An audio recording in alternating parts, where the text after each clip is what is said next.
se qa ndodh me ofertën tjetër. Se është kulmi ky. Kavaja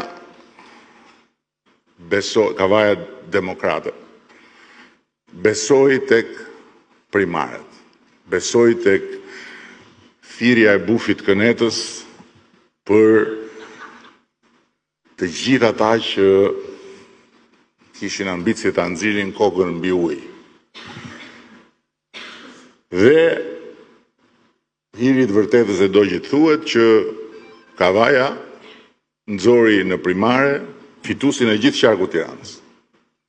Të gjithë qarku të Tiranës fitoi kryetari i partisë Kavajës. Ku është sot? E keni parë gjë? E hëngri bufi. E hëngri bufi siç hëngri të gjithë ata që u dalluan në primare. Tamam sikur ju tha, nxjerrni kokën t'ju shoh kush jeni ju që keni vërtet mbështetje dhe që nesër në opozit, se bufi nuk përgatitet për fitore, bufi përgatitet për opozit. Për të vetmen mënyrë se si bufi ditë bëj opozit, për të shkatruar sa të mundet Shqipërinë, për të penguar sa të mundet shqiptarët, për t'i lodhur e për t'i mërzitur sa të mundet njerëzit që duan të shikojnë përpara. Për këtë përgatitet bufi. Keni parë ju listën e mbyllur të Tiranës apo jo? Hyseni Juj këtu meriton çmimin Nobel në krahasim me ata që janë aty në listën e mbyllur të Tiranës. Çmimin Nobel meriton për shkencë. Një çat them. E pastaj thonë pse I thu Çurik. Po çat I them? Si ti them? Si ti them?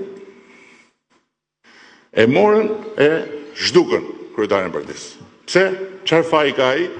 Vetëm se fitoi primati. Mirë ti bëhet xhan se mos s'është u marrë keq për Hysenin. Por ajo që ju them demokratëve të Kavajës është që në këto zgjedhje kanë mundësinë e madhe të bëjnë disa punë me herë, jo një, po disa. E para njerë këto zgjedhje ndryshe nga shumë zgjedhje tjera që janë do zgjedhim kush do qeverisi, kush do shkojnë opozit, do zgjedhim kush do bëj këtë e kush do bëj atë, janë zgjedhje për të zgjedhur se ku do jetë Shqipëria në 2030.